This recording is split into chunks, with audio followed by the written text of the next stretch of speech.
Desde muito tempo, os anarquistas têm sido perseguidos pelas autoridades em todo o mundo. Nenhum governo do mundo tolerou ou tolera as ideias libertárias. Desde a antiga União Soviética, ou nos Estados Unidos, em regimes fascistas ou nas democracias liberais, partidários do anarquismo sofreram com a prisão, com o exílio, com a lâmina das guilhotinas e as cadeiras elétricas.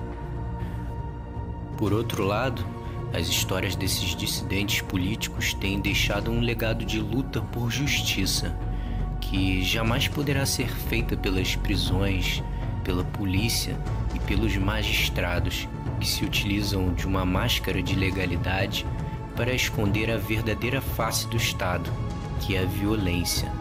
Violência essa utilizada para manter os privilégios de uma minoria e o controle de uma massa explorada.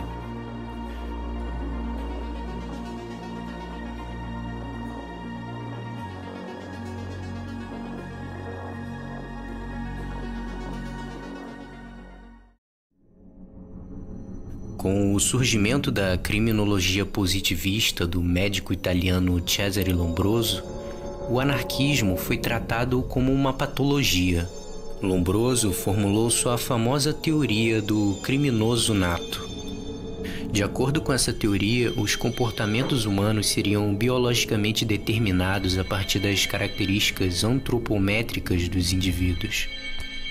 Dessa forma, os criminosos poderiam ser classificados como tipos atávicos.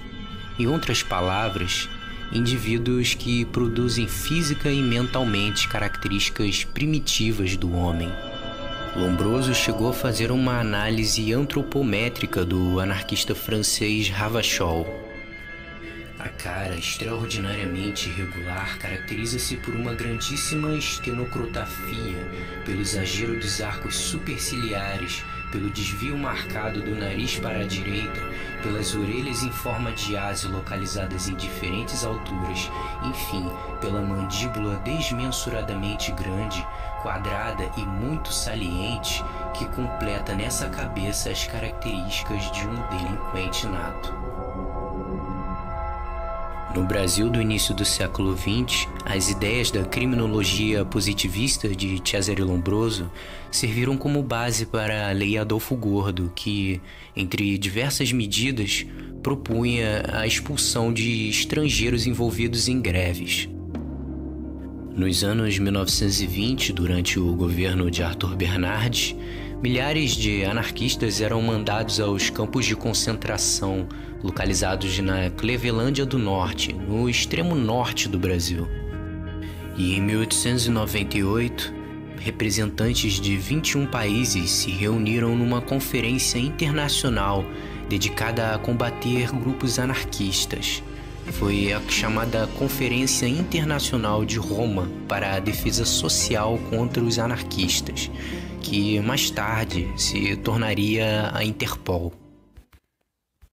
Mas entre os diversos casos de perseguição política ao movimento anarquista, um dos mais famosos aconteceu nos Estados Unidos nos anos 1920.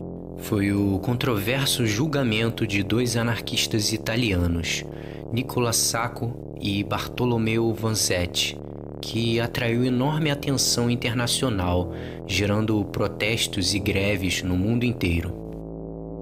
Naquela época, os Estados Unidos viviam uma guerra interna marcada pelo desemprego, pela miséria e criminalidade.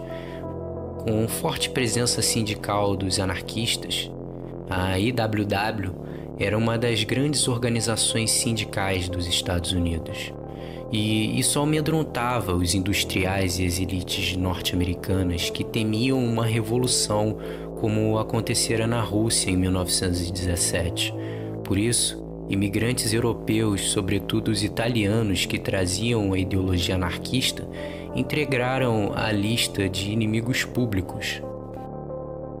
Mas entre os diversos grupos anarquistas haviam aqueles que recusavam o sindicalismo como uma ferramenta revolucionária, por achar a organização sindical burocrática e hierarquizada, sendo, portanto, um atraso à revolução.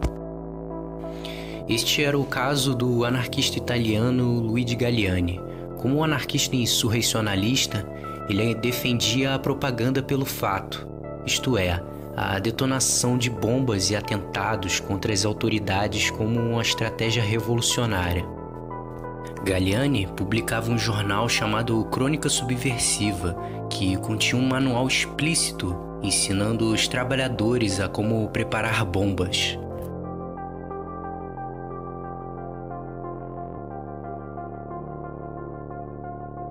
A reivindicação da violência feita por Luigi Galliani foi posta em prática por seus seguidores em 1914. Os gallianistas, como eram chamados, estiveram envolvidos em pelo menos 2 ataques em Nova York, depois que a polícia reprimiu um protesto na casa do bilionário Rockefeller. Sacco e Vanzetti, ambos italianos, um sapateiro e o outro vendedor de peixes, eram simpáticos à ideia de Luigi Galliani e foram presos no dia 5 de maio de 1920 por estarem armados, até aí uma coisa comum para a maioria dos americanos. Inicialmente, os 2 anarquistas foram acusados de porte ilegal de arma, mas em seguida foram acusados de 2 assassinatos ocorridos num assalto a uma fábrica de sapatos no dia 15 de abril do mesmo ano.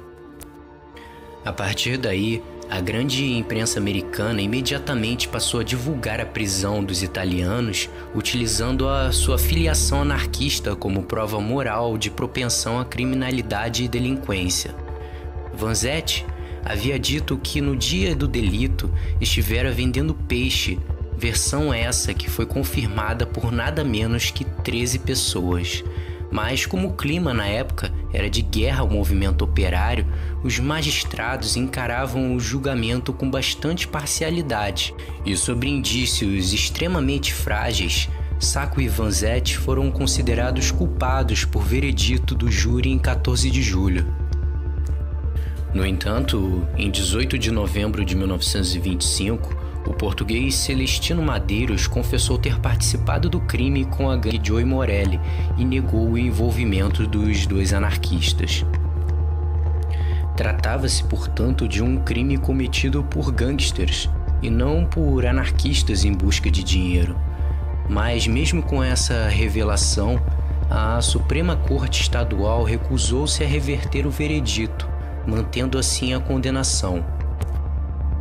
Após sua condenação, Vanzetti afirmou: "Não apenas não cometi um delito em toda a minha vida, como combati toda a vida para eliminar os crimes que a lei oficial e a lei moral condenam, como também o delito que a moral oficial admitem e santificam, a exploração do homem pelo homem." No dia 23 de agosto de 1927, à meia-noite, Sacco e mais tarde Vanzetti são mortos na cadeira elétrica. No dia seguinte, diversos jornais da imprensa operária de todo o mundo noticiaram a execução de Sacco e Vanzetti. Uma grande indignação tomou conta dos operários que pararam a produção e iniciaram grandes marchas com grandes confrontos com a polícia.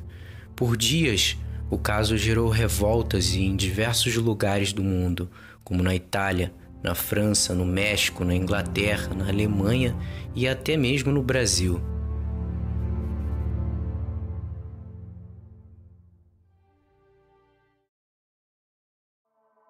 Não pense que a repressão ficou no passado. Ainda hoje, o movimento libertário tem sido alvo preferencial da seletividade penal. Uma publicação recente de documentos internos da Polícia do Estado do Rio de Janeiro escancara isso.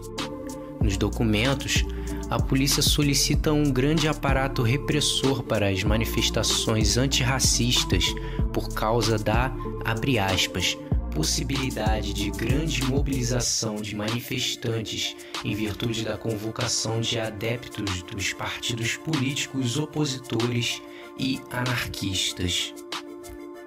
A PM carioca também se dos entregadores de aplicativo como um risco à ordem pública, enquanto elogiou as manifestações pró-Bolsonaro. Mas não é só por aqui que o Estado criminaliza seletivamente trabalhadores e partidários do anarquismo, seja nos Estados Unidos com os recentes protestos antirracistas, seja no Chile com a violência perpetrada pelo Estado neoliberal ou com o Estado turco que invade Rojava. Existem milhares de presos políticos ao redor do mundo. Por isso, essa semana, do dia 23 a 30 de agosto, é importante para nos recordar da injustiça cometida pelo Estado contra Sacco e Vanzetti e nos solidarizar com todos os presos políticos do mundo.